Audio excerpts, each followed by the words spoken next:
안녕하세요. 유튜브를 처음 시작하는 50% 놀자입니다. 유튜브의 명칭은 아직은 가치입니다. 여러 지역의 주택에 투자하면서 얻은 정보를 여러분과 공유하고자 유튜브를 개설하게 되었습니다. 50%는 중년 세대를 말하고 있고 저희 유튜브는 중년 이후의 재테크를 중점적으로 소개할 예정입니다.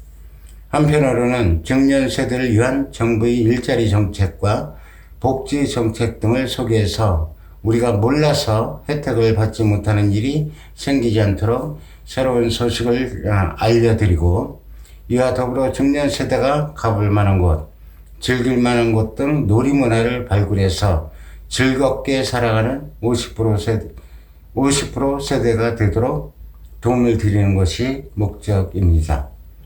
돈이 없으면 놀지 못합니다. 그래서 재테크가 중요합니다.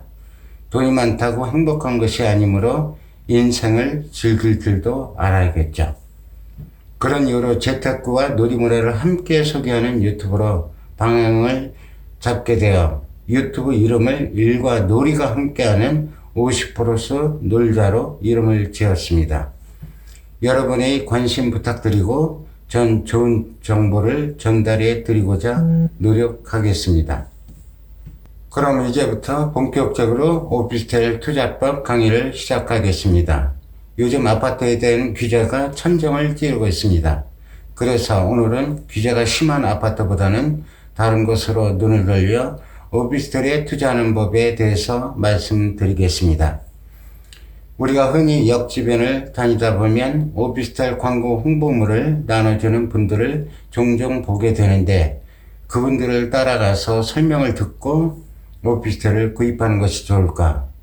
아니면 네이버나 다음, 구글 등을 통해서 오피스텔 광고를 보고 본인 나름의 방법으로 수익성을 분석해서 매입하는 것이 좋을까? 부동산 카페나 블로그를 통해 정보를 얻고 오피스텔에 투자를 할까? 또 원룸을 매입해야 할까? 2룸 이상의 오피스텔을 할 것인가? 3룸 이상의 오피를 구입해야 할까? 여러 가지 따져야 할 부분이 참 많습니다. 그리고 시스테이트, 자이, 프리지오 등 메이저 건설사가 분양하는 오피스텔을 분양받아야 하나? 이것보다는 상대적으로 가격이 저렴한 중소건설사의 오피스텔을 사야 할까? 오피스텔을 투자한다면 어떤 방법으로 어떤 곳에 지어지는 오피스텔에 투자를 해야 할까요?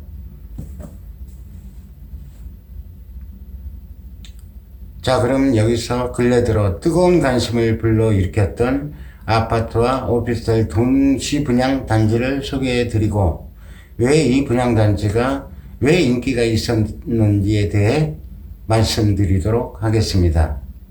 이런 분양 열기가 뜨거운 단지에 투자해야만 투자 수익을 확실하게 보장받을 수 있는 이유에 대해서 말씀드리도록 하겠습니다. 일단 별내자이 더스타 분양 홈페이지를 잠깐 살펴보겠습니다. 2020년 10월 남양주시 별내에 단 하나의 별이 찾아옵니다. 압도적 스케일의 별내 최대 규모 복합단지 별내자이 더스타. 서울 동북권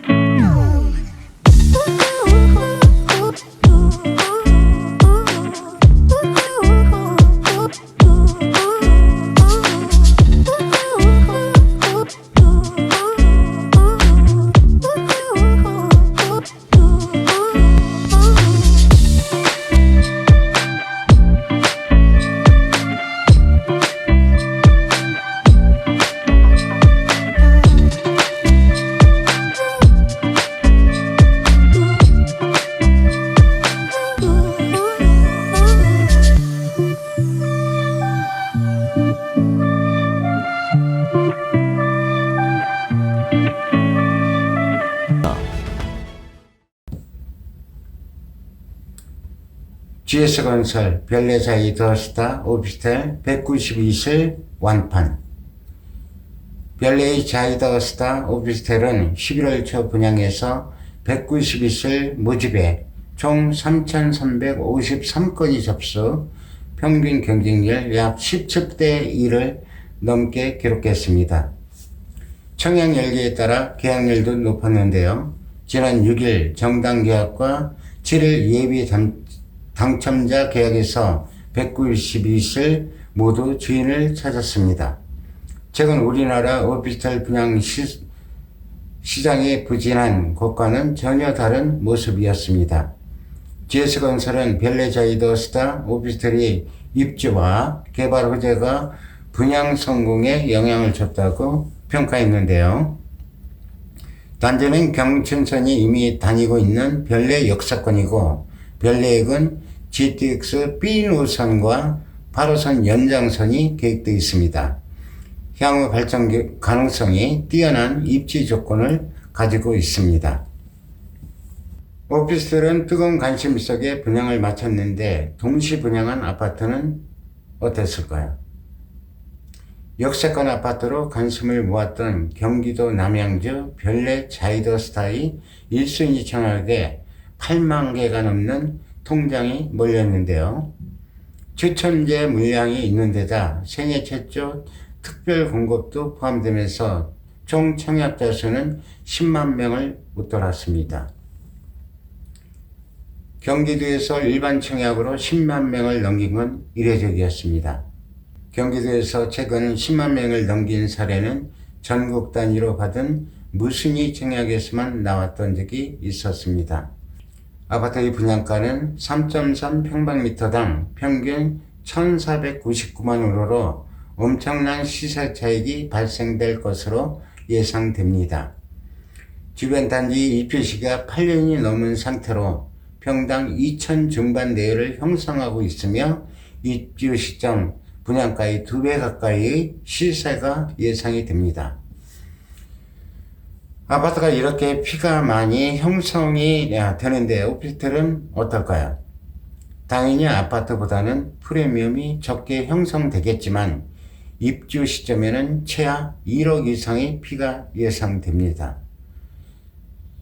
제가 이렇게 별내자이 오피스텔을 소개한 이유는 오피스텔에 투자하는 것이 단순히 임대수익만 얻을 게 아니라 해당 지역의 발전 가능성을 염두에 두고 투자를 해서 시세 차익을 얻을 수 있는 곳에 투자하시라는 것입니다. 오피스텔은 시세 차익을 얻으려면 투룸 이상의 오피스텔, 아파트의 가격이 오르는 것이 일반적입니다. 그 이유는 1인 가구, 독신이 거주하는 임대형 원룸보다는 아파트를 대체할 수 있는 신혼부부나 핵가족 등이 거주할 수 있는 투룸 이상의 주거용 오피스텔이 임대 수익과 시세 차익을 동시에 거둘 수 있습니다. 그렇다고 원룸도 전혀 시세 차익을 얻지 못하는 건 아닙니다. 일산의 킨텍스 지구의 한류월드 반도 유보라의 원룸은 5천만 원 이상도 시세 차익을 거둔 것도 있습니다. 이렇게 시세 차익이 생긴 것은 킨텍스 지구에 GTX역이 생기기 때문이죠. 이렇듯 발전 가능성이 확실한 곳은 원룸일지라도 시세 차익을 얻을 수 있는 곳이 있지만 투룸 이상의 오피스텔보다는 시세 차익이 많지는 않습니다. 오피스텔 투자의 장점으로는 오피스텔은 아파트와 달리 대출이 많습니다. 대략 한 70% 정도. 자, 일반 아파트는 조정대상 지역에서 1주택 보유자라면 추가 매수 시 대출이 안 됩니다. 조건이 있는데요. 6개월 내 기존주택 처분 및 신규주택 전입 의무 조건으로만 대출이 됩니다. 오피스텔은 1주택 혹은 2주택 이상 보유세대 매수 시에도 대출이 가능합니다. 기준주택 6개월 내 처분 및 등기 후 전입 의무 조건이 없습니다. 1주택 이상 보유세대가 매수하기 유리한 편이고 대출 시 조정대상 지역 대출 규제를 밟지 않습니다. 즉 조정 대상 지역 대출 규제를 받지 않으므로 월세 접근이 수월한 편입니다. 아파트는 규제 정원 내 주택 구입을 위해 주택담보대출을 받는 경우 주택 가격과 상관없이 6개월 내 전입 의무 부과하지만 오피스텔은 6개월 내 전입 의무가 없습니다. 대출 상환 시 이자만 갚는 거치 기간을 길게 가져갈 수 있기 때문에 투자 시 자금 면에서 유리합니다. 또 자금 조달 계획서 작성 의무도 없습니다. 오피스텔 투자의 가장 큰 장점, 오피스텔은 아파트 청약 시 주택으로 잡히지 않기 때문에 오피스텔만 있고 다른 주택이나 아파트가 없다면 무주택으로 간주되어 청약 가점을 높게 받을 수 있는 것이 가장 큰 장점입니다. 이런 장점을 이용해서 규제가 덜한 오피스텔에 투자하면서 자금을 빌려놓고 청약 가점을 높게 쌓아서 좋은 위치, 좋은 아파트를 분양받는다면 5, 6억 정도의 프리미엄을 얻을 수 있습니다. 아파트 분양가 상한제 덕분에 5억에서 6억의 피가 생기는 것은 이제 일반적인 일이 되어버렸습니다.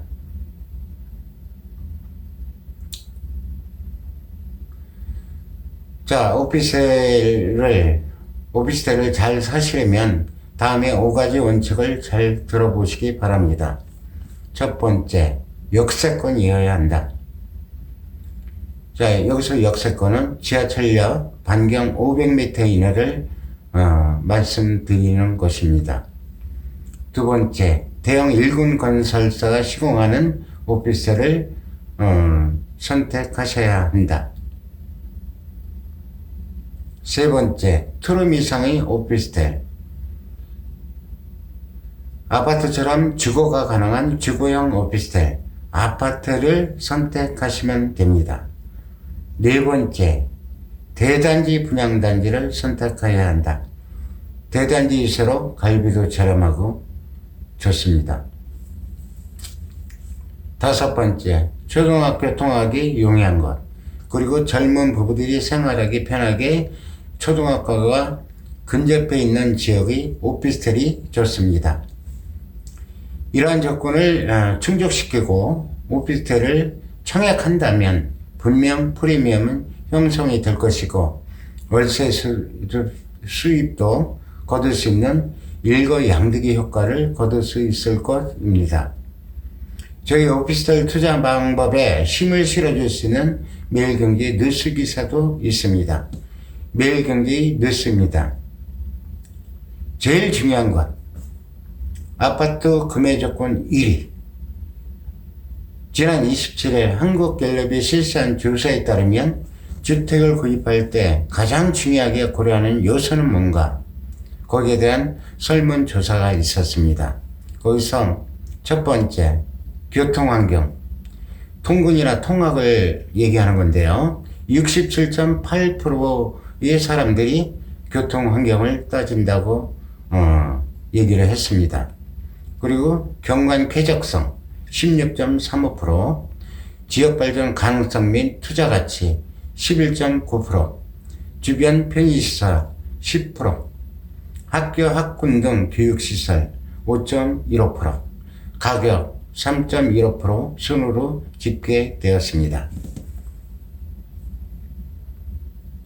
국토부가 현재 거주처 선택 이유에 대해 37만여 가구에 물은 결과 67.8%가 통근 통학에 좋은 위치를 꼽았습니다. 그렇기 때문에 역세권 가격 증가 현상은 앞으로 이어질 것이라며 최근에는 역세권을 포함해 조용한 주거 환경을 찾는 사람도 급증해 조건에 따른 아파트 가격 양극화는 더욱 심화될 것으로 예상된다는 매일경제의 보도가 있었습니다.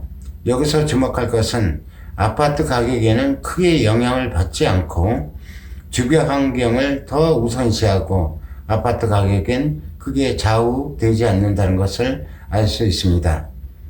주거지를 선택할 때 가장 중요한 것은 교통환경이고 가격은 3.15%만이 고려한다고 응답한 것을 보면 그것을 알 수 있습니다. 최근 주거지 트렌드는 내 집 주변에서 삶의 모든 것을 해결할 수 있는 세권입니다. 역세권, 학세권, 습세권, 이런 세권.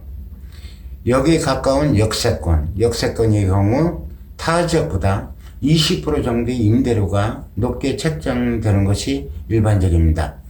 숲과 공원이 있는 숲세권, 영화관 및 쇼핑시설이 근처에 있고 집에서 나와 간단한 차림으로 술 한잔 할 수 있는 곳이 많은 술세권이라고 합니다.